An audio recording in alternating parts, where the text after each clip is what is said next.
Good morning on this Sunday, November 5th, and welcome to the Georgia Gang. The first restitution check arrives from former Trump attorney Sidney Powell in the 2020 elections interference case. Also, Senator John Ossoff holds hearings on Georgia's most vulnerable children. And state lawmakers are looking at ways to ease the ticket buying experience for popular sporting events and concerts. Melita, Phil, and Janelle are all here. Alicia Searcy is in for Theron. The debate and discussion begin right now. From the Fox 5 studios, the Georgia Gang starts now.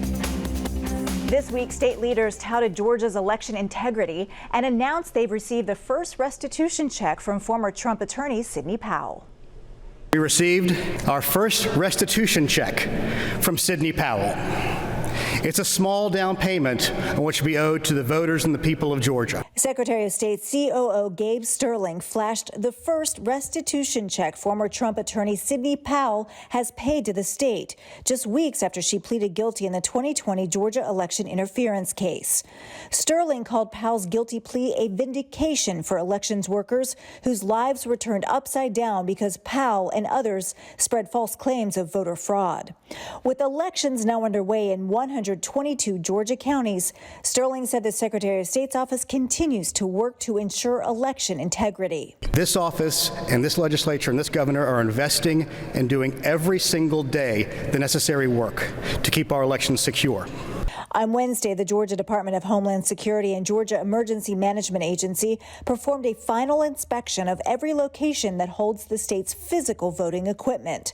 To date, health checks have been performed on voting machines in about half of Georgia's 159 counties. Sterling also touted the successful launch of the Georgia Registered Voter Information System and the new use of poll pads to check in and verify workers. Phil, to you first this week. Sidney Powell is serving 6 months probation and also had to pay a $6,000 fine. Right. Did the check go through? We haven't heard that part of the story yet. Well, I had to laugh because, as I said last week, when she got probation along with the three others, probation, they're supposed to be part of some vast criminal conspiracy masterminded by Kenneth Cheesebro, who, RICO was never mentioned in any of this. So, as I said last week, this RICO conspiracy is falling apart. It was meant for gang members and murderers and mafia chieftains. I've always quoted Democrat trial attorneys, as you know, and I was reading up on this before the show, and so many of them are saying, look, we don't like Trump, but this was the wrong way to go. And I had to chuckle when I saw the number two over there at the Secretary of State's office, Gabe Sterling, talking about the system's okay. And Melita and I have had rare agreement on this because with the 29 cyber experts that talked about this could be a vulnerable system, you need to fix it, you need to, at least like we would patch our own laptop if we had malware, you need to fix this and patch it. And they aren't doing anything, and Raffensperger is AWOL. We aren't even seeing him. We're going to get to that Senate hearing in just a minute, but Melita, I want to ask you, Phil says this RICO case is falling apart. Is that your interpretation? That's not my interpretation about that. But what was interesting to me is to see Gabe Sterling waving around this check. But that is the Coffee County breach is something that the Secretary of State pointedly ignored for more than a year. And there's such a difference between the hardware they're, quote, checking out and the software which was breached and copied and has been in the hands of bad actors now for almost 3 years. So they're selling a false sense of security about our election system because it is the software that's been breached and it is the software that is at risk. Well, Janelle, state senators are also grilling elections officials, still pressing on why these voting machines won't be upgraded until after the 2024 election. Yeah, that's interesting because we did see in the midterms a lot of Republicans that went on those same machines with that same software. However, I have to agree with both Phil and Melita on this. I absolutely think that Gabriel Sterling, and this is not a personal attack because no one in the Secretary of State's office ever been mean to me personally or treated me disrespectfully. It's just how they're handling this. The issue people had with the Secretary of State's office is that they were dismissive of people's claims when they were saying something's wrong. And when you you look at the software, to your point, I really want us to stop saying Dominion, because Dominion is the hardware. That is the actual machine. It's not the software that we are complaining about. And with Gabrielle Sterling waving that check around, while I do think that I'm happy that she's doing what she's supposed to be doing, at the same time, we got to point to the Secretary of State office and say, hey, you're not taking accountability for the fact that you dismissed a lot of people's personal claims when they said something was wrong, and then just look into it. So, I actually agree with both Phil and Melita on this one. Alicia, the Secretary of State's office pointed out that when it comes to these machines, it is a very long and complex process to upgrade them, because these machines are not connected to the internet, and so they would actually have to physically touch 40,000 different pieces of machinery. Would they be able to do that by 2024 elections? Probably not. And I think the concerns are valid, right? That we want software to be updated and have the latest, but we also have to think about the resources that it takes, the time, the money, the training of all of the election workers to be able to use these machines. I do want to point out very quickly that I'm glad that this check has been paid. I hope it's the beginning of the end of this process, but also Mr. Sterling pointing out an important issue, the human side of this, right? Because of these lies, because of these conspiracies, it's turned the lives upside down of a lot of people. And while we celebrate Thanksgiving with our families in a few weeks, there are people who won't get to do that because of the lies that people like Sidney Powell and others have told. And so this finally is starting to show that no one is above the law and everyone should be held accountable. All right, well, Georgia intends to appeal a recent federal judge's order to redraw certain congressional and legislative districts. Last week, federal judge Steve Jones ruled that the current maps discriminate against African American voters, leading to concerns from voting rights advocates. As the appeal moves forward, though, Georgia will not request a stay to prevent the ruling from taking immediate effect. A special session scheduled to begin later this month to redraw the maps will proceed as planned. So, Phil, they're going to redraw the map, so why the appeal? Well, the Republicans want to protect the map drawing process, and so this is the first step. November 29th is when there will be a special session.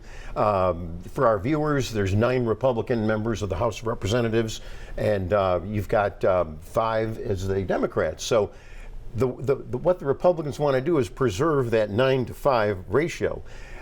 Can they do it? I think they're working on the maps now while creating a majority black district, which could actually be a competitive district, even though it's a majority black district. And it depends on where the boundaries are. So the maps are being drawn right now as we speak, and I think it'll be very interesting during this session. Alicia, as a former state legislator, you've been through this redistricting process. Your take on all of this? I've been through redistricting twice, and this is a highly political process, and I think that's what this appeal is about. They know not to ask for a stay because they're not going to get one. They also know, based on previous cases, like in Alabama, where they appealed it to the 11th Circuit of Appeals, it went to the Supreme Court, and guess what? The Trump Supreme Court agreed with the Voting Rights Act and sided with black voters in Alabama that, in fact, their rights were being violated. It's the same case here. I think what's disappointing for me when it comes to my Republican friends, we're talking about a growth of 500,000 black and brown voters since 2010. And you completely ignored that growth and their voices by drawing maps that don't include them. And so I fully expect that these 7 districts, 5 on the House, 2 in the Senate, and then 1 congressional district that are all supposed to be black districts will be drawn. I agree with you that all of these can be competitive. It's not about race, right? It's about making sure that people have a voice. And so this is a highly political situation. Let me just say this one thing. What's also important here is Republicans nor Democrats want a special master to be appointed. So they need to get down to the nitty-gritty, right? And as you said, I'm sure people are working night and day to get these maps done, because if a special master is appointed, he or she is not going to be concerned about who's the speaker, who's the incumbent. So when the Democrats were doing this, they didn't have any special masters. They just did it their own way. The Supreme Court has ruled that you can do these remapping and redistricting for partisan purposes. That's where it gets confused with the racial. But you can't violate the Voting Rights Act. Well, that's why we're going to be. That's what they did. Well, that's why we're redoing this. Let him finish. Okay. Let me go to Melita and then Janelle. The difference between when Democrats had the trifecta of control and now, is the sophisticated nature of the software which allows the drawing of maps with surgical skill, as opposed to a bunch of pieces of paper arrayed around the attorneys on the floor doing math with old-timey calculators. There's a big difference in the way the maps are drawn now. Janelle? Yeah, okay, so I don't think this is about race as much as, we've said black a couple of times, so I know you said it's not about race, but then we're saying black a lot. But I will say this. I think it's about voting patterns. And whether it's Republicans or the Democrats, you look at how these different areas of pockets of the community vote. And that's really what it's about. I actually am happy that we are going to redo it, I'm going to be honest, because I feel like what it's going to do is going to open up these districts, and it's going to cause these candidates to start focusing on messaging instead of just assuming that because this district is primarily Democrat or primarily Republican, now I can just go in and give a weak campaigning process. Let's now focus on messaging and get it done. Good point. All right. Up next, Senator Jon Ossoff holds hearings on Georgia's DFAX system. We'll discuss. Have a question or comment for the Georgia Gang? Email them at georgiagang@foxtv.com. Senator Jon Ossoff is holding hearings looking into alleged abuse and neglect in Georgia's child welfare system. The problems discussed, though, are not new. I covered DFAX since the late 90s, reporting on caseworker shortages, the inability to keep track of runaway children. These are complex problems, and I guess my question first to you, Melita, is what solutions will Senator Ossoff offer up from a federal level? What can he do to help a state agency, or is this just political theater, as some state leaders allege? Well, I don't think it's political theater or political accusations, because these hearings arose from the state agency's own investigative internal reports, plus good, solid investigative journalism. I think what the hearings can do is show the problems as they exist. And there were some really big red flags in that hearing. The biggest one being that one of the DFAX workers said something along the lines of, well, if that's the law, we can always change the law, of a law that was there to protect children. And I think the fact that they had to go out of state to get attorneys to defend the State Department shows that maybe in-state attorneys aren't willing to call into question the integrity of juvenile court judges, which their response was doing. Janelle, there is a concern about why we're not hearing from the state, whether it's the governor on this issue, whether it's DFAX, whether it's DHS leaders. Where is the other side? We've had this 2-page letter, but where is the other side? When I had to cover it, I mean, the microphone and the camera went in the governor's face to say, what's going on? How are you improving the agency?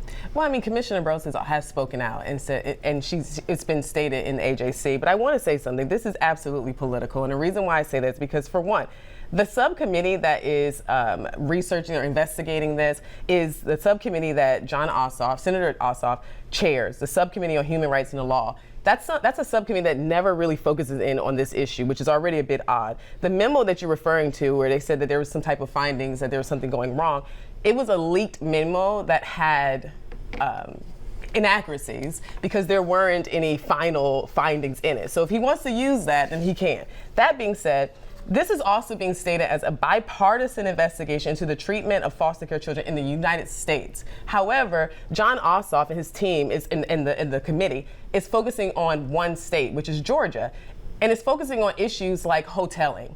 Hoteling is when you put the children that are coming, that you have to take away from the homes, put them in a hotel for temporary reasons. And I'm talking fast because there's a lot to get in. However, instead of focusing on Georgia, why are you not focusing on Washington State or California or Texas, where this is a major issue, rather than here in Georgia, where it's not that big of an issue? So that tells me he's gearing up for his election. Not to mention, when Commissioner Brose came into office, took that position, there were kids that were sleeping on the floors in the case manager's offices. She put them in hotels so that she can give them a bed. And now that has been reduced so much that they only use hoteling or use hotels if there are cases where the children are being removed in the middle of the night and things of that nature. So she actually moved them from one bad condition to a better condition and then started focusing on placing them into into homes and with families. So I'm saying all this to say this is absolutely political theater. This is absolutely Jon Ossoff trying to gear up for his re-election, or he may be looking at governor, which is where I'm starting to kind of think that might be on his radar. Because this, to me, is just him saying, I think I can now do a better job. And then the legislation that may come out of this, if you're crafting legislation on a federal level for national, adherence, then why are you only using one state as your case study in like I said, a state that's not even producing these issues like other states? Alicia, what about what Janelle just said? We haven't heard from the state.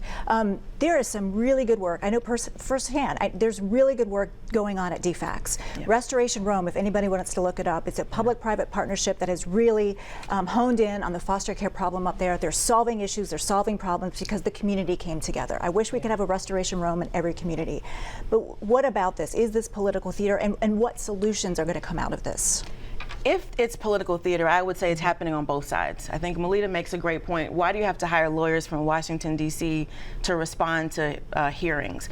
And so I don't know, I'm not in Senator Ossoff's mind, but what I appreciate is leadership. When I was a state legislator, sometimes you have to take on issues that sometimes other folks don't want to take on, but it has an impact on the people that you represent. And so yes, he should be doing hearings that impact Georgia because that's what he represents, Georgia.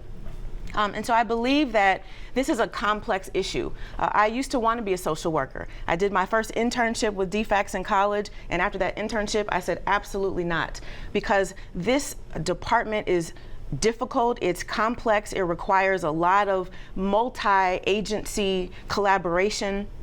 I'm not sure all those people have come together. It is disappointing that we're not hearing enough, I think, from the commissioner or the governor. But to your point, good work is happening at DFACS. And it's sad to me that when we look at some of these articles, it's not telling the full story. Mm-hmm. When I first read some of these articles and hear that I think it was 86% of the cases were not properly investigated. That is alarming. When you read that over 1,000 kids are missing, and then the response from the department was, well, look at Tennessee and look at these other states, they have more. That's inexcusable. Well, the response from the department was those numbers aren't correct. So my point is, you're right, and that's solutions have to be brought accurate. forward. And I believe in terms of solutions, this hearing is going to make people have these conversations. I hope the commissioner and the governor will bring judges together, will bring all of the departments together. There are a lot of different facets that have to be brought to the table to come together with solutions. This is complex and it's not about politics. At the end of the day, we have to focus on children who are being neglected and abused. And the more we talk about politics, the more we forget about the children who are being impacted. We need to talk more about politics because I agree with Janelle setting this up properly. In the media, I do agree with this, the media has not reported on this extensively. You'll see more about this. But what's happened is that Ossoff goes and does his press conference and never even bothered to talk to DFACS about some of these numbers, some of the errors that were made. And that's political and that's wrong. And both sides may do it, but in this case, we're talking about how the Democrats have abused this whole process. And yeah, let's compare it to the other states. Our numbers are going down. We ought to be hailing that. I think they'll be going down more. But why are they going down? Because we have a commissioner that's doing her job. Yeah, and we talked about the hoteling here. You didn't listen to what she was saying, and the fact that we've got runaways and missing children. You yourself say that's very complex. I think we're in the right direction. Absolutely. I got to leave it there, folks. It is. We will revisit the issue, though, I promise, because it's an important one. Coming up, state legislators are also looking into ways to make buying tickets to concerts and sporting events a little less painful. Join the discussion on the Georgia Gang Facebook page and watch past episodes on the Georgia Gang YouTube channel. State representatives are looking into how to help consumers when it comes to buying tickets to popular sporting events and concerts. Phil, there are several issues at play here. Could state lawmakers actually have the power to do anything? Is this a federal issue? Is this political theater? I think they have some power to regulate on ticket scalping. And I think if you buy, it's very simple. I think Representative Scott Hilton said it best. You know, if you buy a ticket, that's your ticket. You ought to be able to sell that ticket. And that would create competition, and that would help prices to go down. And so more people can go to a Taylor Swift concert, for example. I mean, resale tickets are the problem here. I mean, when I want to buy a ticket, it's like a $300 fee on top of my $500. Right. Melita. Well, I think the ability of a group to buy, say, 1,000 tickets and then resell them at greatly inflated prices, disappointing moms and dads who really wanted to surprise children. That's the issue, and I hope that there is a solution that allows for a free market, but not quite so tilted towards somebody who can plunk down the money for 1,000 block tickets. All right, well, we'll all be watching this one. Alicia, I know you wanted to talk about the Department of Education, the Georgia Department of Education, and these cut scores and what determines whether or not a child is proficient in reading.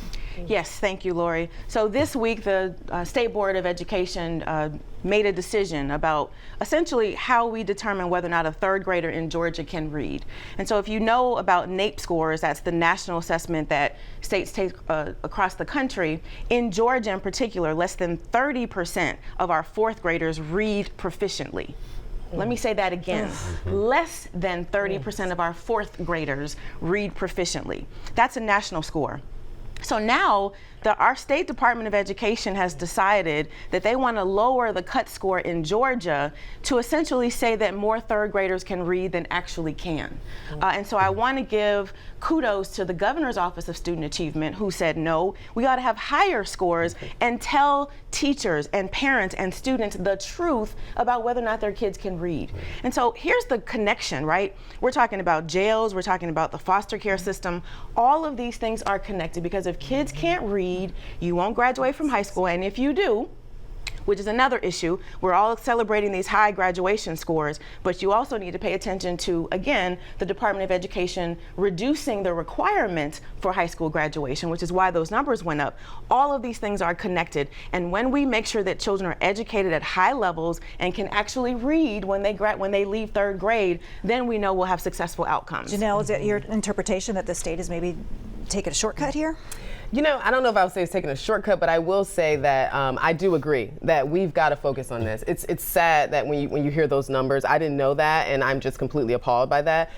Reading is definitely something we need to focus on, but those go back to those root cause issues, right? And so instead of trying to attack departments, I think Senator Ossoff should probably be trying to put together legislation that will help families to be able to help educate their kids or put them in better positions to be able to work with their children. So I'm with you. I think reading should never be, something we play with. We should make sure that our parents understand where their child is so that they can put in the necessary, do the necessary things, whether it's tutoring or whatever it is, to get that child proficient. Yeah, we should have bipartisan agreement on this. We need to get tougher, and those are shocking statistics. I'm glad you brought them out. Yeah. One more quick issue. The Port of Brunswick could soon become the #1 port for auto and machinery volume in the U.S. That was part of the message delivered this week by Georgia Ports Authority President and CEO Griff Lynch. By 2030, the port could be handling 1 million units per year.